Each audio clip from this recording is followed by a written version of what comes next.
ഇടുക്കിയിൽ കാട്ടാന ആക്രമണത്തിൽ സ്ത്രീ കൊല്ലപ്പെട്ടു. വൈകിട്ട് 6 മണിയോടെ പെരുവന്താനത്തിന് സമീപം മതമ്പ കൊമ്പൻപാറയിലാണ് സംഭവം നടന്നത്.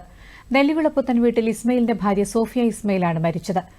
TR&T എസ്റ്റേറ്റിൽ വെച്ചാണ് കാട്ടാന ആക്രമണമുണ്ടായത്. കൂടുതൽ വിവരങ്ങളുമായി അഗസ്റ്റിൻ ജോസഫ് ചേരുന്നു.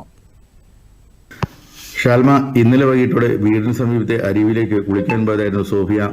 ഏറെ നേരം കഴിഞ്ഞിട്ടും തിരികെ വരാത്തതിനെ തുടർന്ന് നടത്തിയ തെരച്ചിലാണ് സോഫിയെ മരിച്ച നിലയിൽ കണ്ടെത്തിയത്. വനാതിർത്തിയോട് ചേർന്ന സ്ഥലത്താണ് സോഫിയുടെ വീട് സ്ഥിതി ചെയ്യുന്നത്. ഈ മാസം കാട്ടാനയുടെ ആക്രമണത്തിൽ കൊല്ലപ്പെടുന്ന രണ്ടാമത്തെ ആളാണ് സോഫിയ. ഇടുക്കി മറയൂരിൽ ഫെബ്രുവരി 6-നുണ്ടായ ആക്രമണത്തിൽ ചമ്പക്കാട് സ്വദേശി വിമലൻ കൊല്ലപ്പെട്ടിരുന്നു. ആനകളുടെ ശല്യം ഇവിടെ പതിവായിരുന്നെങ്കിലും പകൽ സമയങ്ങളിൽ കുറവായിരുന്നു. ആ ധൈര്യത്തെ തുടർന്ന യാത്രയാണ് ഇത്രയും വലിയ ദുരന്തത്തിലെത്തിയത്.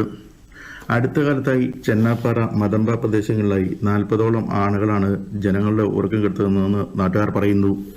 വനം വകുപ്പ് അധികൃതർക്കെതിരെ നാട്ടുകാർ വലിയ പ്രതിഷേധം ഉയർത്തുന്നുണ്ട്. ഷൽമ.